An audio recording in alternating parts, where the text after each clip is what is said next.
Back to my class. Today we are going to learn is the synthetic fiber and plastic. You know very well. In this video we will discuss about the classification of fiber and their sources. First we are talking about the monomer and polymer. You know very well. You see here a structure of necklace. This is known as a pearl necklace, and each pearl necklace is made by the pearl. A single pearl is known as the monomer and whole necklace is known as the polymer. कि अगर हम fibre की बात करें तो fibre एक छोटे छोटे सिंगल यूनिट से बना होता है, जैसे कि हम पर्ल नेकलेस में देख सकते हैं. तो ये सिर्फ सिंगल पर्ल है, ये एक तरह से मोनोमर होता है और बहुत सारे पर्ल मिलके एक नेकलेस बना रहे हैं, यानी एक तरह से पॉलीमर यूनिट बना रहे हैं. ठीक है. नेक्स्ट थिंग है कि फाइबर में अगर हम देखें, fibre also classify into the natural fibre and artificial fibre on the basis of their sources. First we are talking about the natural fiber. Natural fiber further classify into the plant natural fiber and the animal natural fiber. And there are some example of plant natural fiber: jute, hemp, cotton, etc. And animal fiber is obtained from the animals.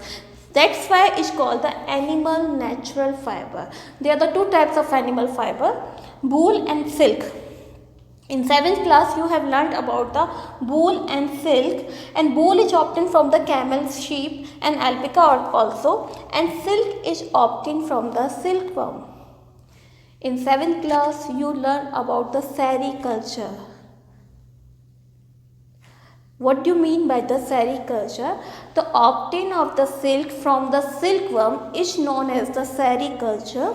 And silk, it is a natural silk, it is a very expensive. Next thing is the artificial man-made synthetic fiber. These fiber is made by the human being in laboratory and factory. That's why it's called the man-made fiber. And there are the many examples of man-made fiber: rayon, nylon, acrylic, polyester, polycot, terracotta, etc. We will discuss about the one by one. First we are talking about the rayon. Rayon is known as the artificial silk because it resembles just like a silk. कि rayon को हम artificial silk भी कहते हैं क्योंकि ये rayon silk जैसा दिखाई देता है. इसमें इस टॉपिक में से जो क्वेश्चन पूछा जाता है वो होता है कि फर्स्ट सिंथेटिक फाइबर क्या होता है. तो आप रेयन का आंसर देंगे कि रेयन होता है, rayon is obtain from the wood pulp. और wood pulp is a natural, कि रेयन वुड पल्प से मिलता है और वुड पल्प एक नेचुरल प्रोडक्ट है. यानी हम कह सकते हैं कि ये जो रेयन है it is not a completely synthetic fibre. First synthetic fibre तो है लेकिन ये कम्प्लीटली सिंथेटिक फाइबर नहीं है. Next thing, nylon.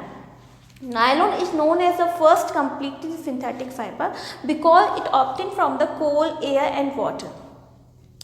And the nylon fiber is stronger than the steel fiber. That's why parachute ropes are making by the nylon.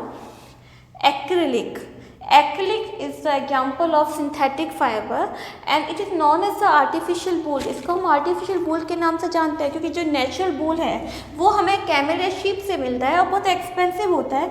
लेकिन जो acrylic है, acrylic उतनी ही वार्मनेस हमें प्रोवाइड करता है लेकिन ये काफ़ी चीप होता है, सस्ता होता है, इसलिए आजकल काफ़ी फैशन में है. तो हम यहाँ पर बात कर रहे हैं कि एक्रिलिक. कई बार क्वेश्चन आता है कि what fibre is known as the acrylic wool, acrylic silk. तो आपका आंसर यहाँ से इस पूरे टॉपिक से आपको इसके आंसर मिल जाएंगे कि acrylic is known as the artificial wool and rayon is known as the artificial silk. There are the different types of synthetic fiber. Polyester, you see here polyester. Ester is a chemical group. ये एक chemical group होता है जिसके बारे में higher class के अंदर हम स्टडी करेंगे. बट ईस्टर का जो केमिकल ग्रुप है उसके अंदर सिग्निफिकेंट कैरेक्टर होता है कि उसकी फ्रूटी स्मेल का होना, कि फलों से जो स्मेल हमें मिलती है वही स्मेल हमें ईस्टर से भी देखने को मिलती है.